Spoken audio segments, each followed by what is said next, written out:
बिस्मिल्लाहिर्रहमानिर्रहीम। The topic of today's discussion is pneumothorax. Pneumothorax की 3 types होती हैं, spontaneous pneumothorax, traumatic pneumothorax and tension नीमोथोरिक्स।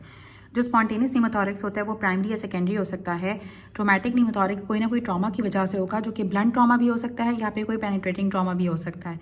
और जो टेंशन नीमोथोरिक्स होता है वो स्पॉन्टेनियस नीमोथोरिक्स और ट्रोमैटिक नीमोथोरिक्स दोनों चेंज हो सकते हैं टेंशन नीमोथोरिक्स में। टेंशन नीमोथोरिक्स के अंदर ये होता है कि एयर अंदर तो आ जाती है लेकिन एयर बाहर नहीं जा पाती है और आपकी ट्रैप्ड एयर ज़्यादा हो जाती है और ट्रेकिया हमेशा जो है वो away from the lung deviate कर जाता है।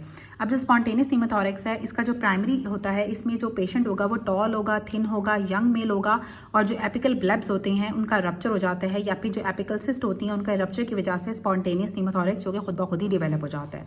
सेकंड होता है सेकेंडरी नीमोथोरिक्स। सेकेंडरी स्पॉन्टेनियस नीमोथोरिक्स का मतलब ये होता है कि ये किसी ना किसी डिजीज़ लंग के अंदर हो रहा होगा, जैसे कि एम्फिसीमा के अंदर होता है, इन्फेक्शन के अंदर होता है या फिर बैरो ट्रॉमा की वजह से हो सकता है।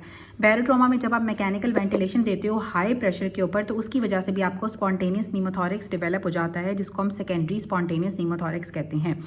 ट्रोमैटिक नीमोथोरिक्स में या तो रिब्स का फ्रैक्चर हो जाएगा या फिर पेशेंट को कोई ना कोई पेनिट्रेटिंग ट्रॉमा होगा, जैसे कि उसको गन शॉट हुआ होगा।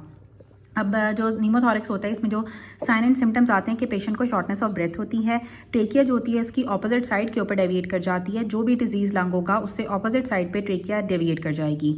जिस साइड का लंग डिजीज़ होगा वहाँ पे एक तो हमें हाइपर रेजोनेंट परकशन नोट मिलेगा क्योंकि एयर बहुत ज़्यादा हो गई है तो रेजोनेंस ज़्यादा हो जाती है और जो ब्रेथ साउंड होंगी वो ऑस्कल्टेट करने पर एब्सेंट होंगी।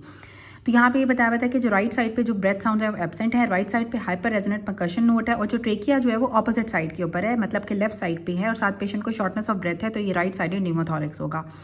जब आप पेशेंट को सीवीपी लाइन पास करते हो सब क्लेवियन आर्टरी के अंदर, राइट सब क्लेवियन आर्टरी के अंदर जब हम सीवीपी लाइन पास करते हैं तो न्यूमोथोरिक्स का चांस बढ़ जाता है। राइट साइड न्यूमोथोरिक्स में क्या होगा कि जब न्यूमोथोरिक्स होगा तो उसमें आपका जो एटमॉस्फेरिक प्रेशर होता है वो आपके प्लूरल प्रेशर के बराबर हो जाता है। पहले पढ़ा कि जो हाइपरबैरिक ऑक्सीजन या फिर जो बैरो ट्रॉमा होता है उसकी वजह से स्पॉन्टेनियस नीमोथोरिक्स डेवलप हो जाता है। तो सिनेरियो में दिया हुआ था एक पेशेंट है, उसको आपने 24 आवर्स के लिए हाइपरबैरिक ऑक्सीजन दी है। अब हाइपरबैरिक ऑक्सीजन आप उसे 24 घंटे के लिए दोगे, पेशेंट को डिस्ट्रेस डेवलप हो गया, शॉर्टनेस ऑफ ब्रेथ हो रही है तो स्पॉन्टेनियस नीमोथोरिक्स होगा। जब प्लूरा रप्चर करती है ना तो आपका इनवर्ड लंग कोलैप्स कर जाता है और आउटवर्ड चेस्ट वॉल स्प्रिंग होता है कि चेस्ट वॉल आपकी आउटवर्ड हो जाएगी जब प्लूरा रप्चर होगी और आपका लंग जो है अंदर से कोलैप्स कर जाएगा। और एक पेशेंट है जिसको सीओपीडी थी, क्रोनिक ऑब्स्ट्रक्टिव पल्मोनरी डिजीज़ है और आपने उसको 10 सेंटीमीटर वाइपर 10 सेंटीमीटर ऑफ वाटर पे आपने उसको प्रेशर दिया, पॉजिटिव एंड एक्सपिरेटरी प्रेशर दिया है 24 घंटे के लिए, तो उसको नीमोथोरिक्स डेवलप हो जाएगा। क्योंकि जब हम हाई प्रेशर या बैरो ट्रॉमा की वजह से मैकेनिकल वेंटिलेशन में जब हाई प्रेशर्स को यूज़ करते हैं तो उसकी वजह से भी स्पॉन्टेनियस नीमोथोरिक्स या नीमोथोरिक्स डेवलप हो जाता है।